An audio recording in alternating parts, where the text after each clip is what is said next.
สวัสดีค่ะทุกคน แล้วเราก็มาพบกันอีกครั้งหนึ่งนะคะกับรายการเที่ยวไปสไตล์พี่แพมเมื่อสัปดาห์ที่แล้วเป็น EP ที่พี่แพมพักอยู่ที่เมืองโอบิดอสค่ะ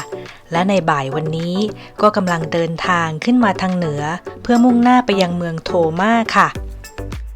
และเมื่อถึงโรงแรมแล้วพี่แพมก็จะเช็คอินแล้วก็จะรีบพุ่งตรงไปยัง Convent of Christ ซึ่งเป็น Catholic Convent อันเก่าแก่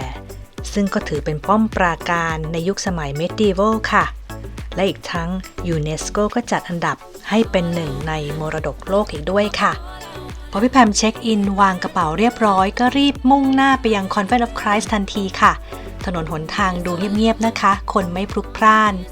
ส่วนจุดหมายของพี่แพมก็อยู่บนยอดเขาโน่นเลยค่ะคราวนี้ไม่แน่ใจว่าจะใช้เวลาประมาณเท่าไหร่กว่าจะถึงที่หมาย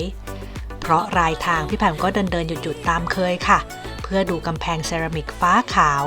ที่เหลือค่าราคาแพงไปตลอดทางเลยค่ะแล้วพี่แพมก็มาถึงที่ทอมานะคะจากโอบิดอสใช้เวลาประมาณ1ชั่วโมงขับรถมาถึงช่วงบ่ายเนี่ยค่ะแล้วพี่แพมก็ต้องรีบขึ้นมาเพื่อที่จะไป Convento de Cristoเป็นคอนแวนต์เก่าที่สุดที่นี่ค่ะตอนนี้พี่แพมก็เดินผ่านจัตุรัสมาแล้วนะคะที่นี่ค่อนข้างเป็นเมืองที่เงียบๆนักท่องเที่ยวไม่มากเท่าไหร่ค่ะเดี๋ยวพี่แพมกำลังจะเดินขึ้นเขาอีกแล้วค่ะน้ำหนักลดแน่นอนแล้วก็รายทางเนี่ยก็จะมีร้านขายของพวกเสื้อผ้าซูเวเนียร์เหมือนเดิมค่ะ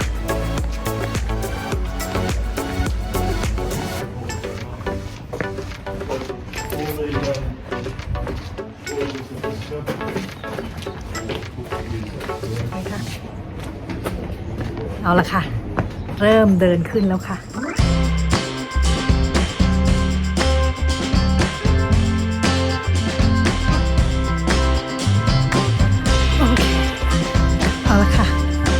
ฝันที่เป็นจริงไม่สูงอย่างที่คิดพี่แพมก็มาถึงหน้าประตูแล้วค่ะที่นี่ชื่อเต็มว่า Convento de Cristo เป็นที่อยู่ของ Knight Templar ที่เป็นอัศวินค่ะก็มีอำนาจมากนะคะเพราะว่าเขาจะเป็นอัศวินที่มีความเคร่งครัดอยู่ในระเบียบวินัยคล้ายๆกับบาทหลวงหรือพระนั่นเองค่ะแล้วก็จะเป็นอัศวินที่เน้นในเรื่องของทางด้านศาสนาจะปกปักรักษาสถานที่ที่เป็นสัญลักษณ์หรือว่าอนุสรณ์สถานหรือสถานที่สำคัญทางศาสนาในยุคนั้นที่ผ่านมาค่ะ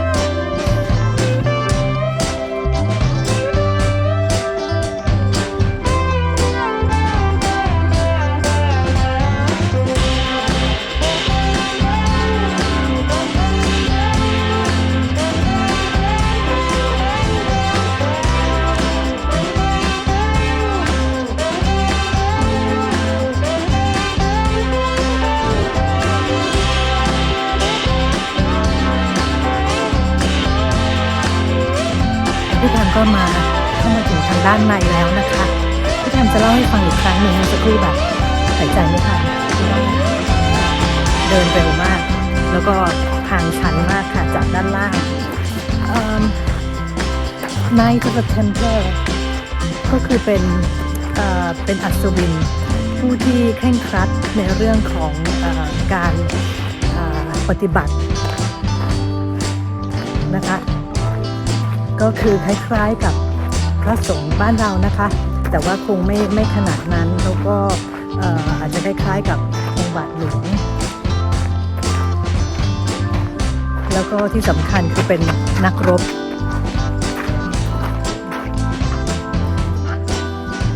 แหมพี่แพมเดินมาตั้งนานกว่าจะถึงทางเข้าลึกลับมากค่ะต้องเดินอ้อมมาด้านหลังคอนเวนต์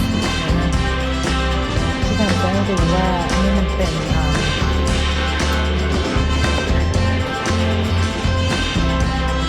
็นคอร์ทยาร์ดค่ะเปิดโล่งดูกระเบื้องสิคะสวยจังเลยที่แพมชอบมากฟ้าขาวเนี่ยอยากจะหอบกลับบ้านไปให้หมด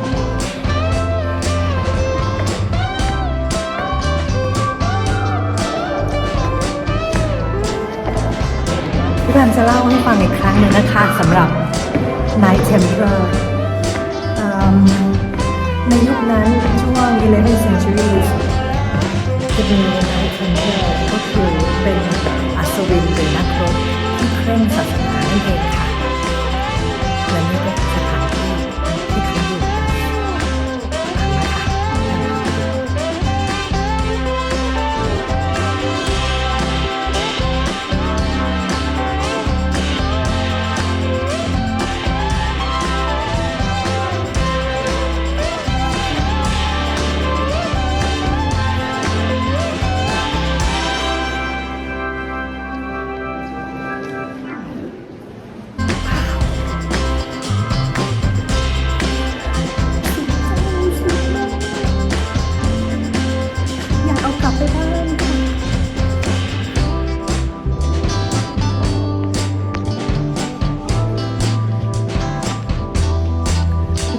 ถึงคอริดอร์แล้วนะคะกำลังจะเข้ามาด้านในสุดเป็นคอร์ทยาร์ดอีกแล้วทุกคนนึกภาพตามพี่แพมนะคะสถานที่แห่งนี้คือเป็นที่อยู่อาศัยของ Knights Templar ค่ะและถ้าจะพูดให้เข้าใจง่ายๆก็คือเขาก็คือนักรบของศาสนาแคทอลิกนั่นเองได้ถือกำเนิดในช่วงปีค.ศ. 1119ในช่วง Middle Ages ค่ะเรียกว่ามีมาเกือบ2 ศตวรรษทีเดียวถือว่าเป็นช่วงเวลาที่ยาวนานที่นักรบเหล่านี้ได้สั่งสมกำลังและอำนาจบารมีแผ่ไปทั่วทุกสารทิศค่ะแล้วก็นำมาซึ่งทรัพย์สินเงินทองมากมายมหาศาลและนักรบเหล่านี้มีความเก่งกาจมากในเรื่องการใช้อาวุธยุทโธปกรณ์ต่างๆและเทคนิคหลากหลายในสนามรบค่ะซึ่งหาใครเทียบได้ยากมากและที่สำคัญก็คือมีความสามารถในเรื่องของการวางแผนเกี่ยวกับการเมืองและเศรษฐกิจซึ่งก็เป็นต้นกำเนิดในเรื่องของธุรกิจการธนาคารในปัจจุบันนี้ทีเดียวค่ะพี่แพมกำลังจะพาทุกคนเข้ามาในชาโต้นะคะ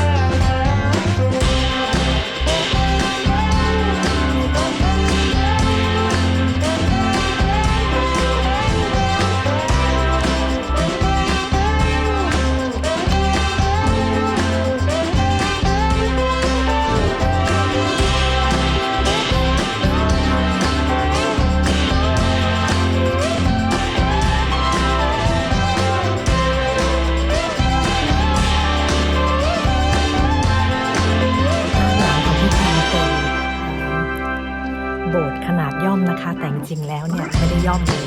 นี่แพมต้องกระซิบนิดนึงเพราะว่ามีคนอยู่พอควรค่ะที่นี่เป็นสถานที่สวดมนต์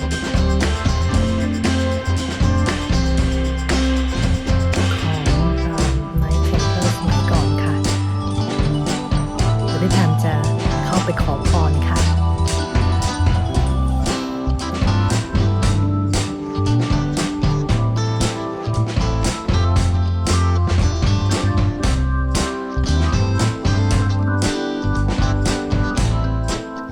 ด้านในของโบสถ์ทรงกลมแห่งนี้ประดับประดาไปด้วยประติมากรรมลอยตัวมากมายค่ะ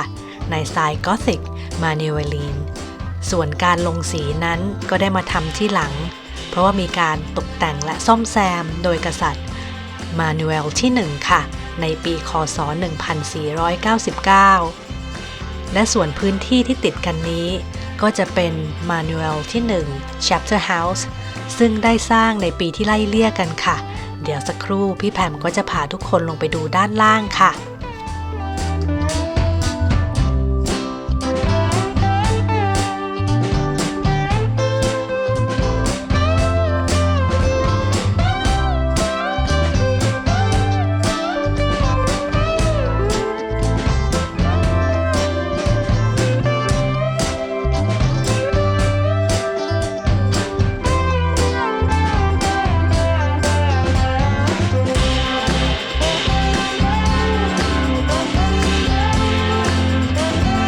พี่แพมมานะคะพี่แพมจะพาลงไปดูห้อง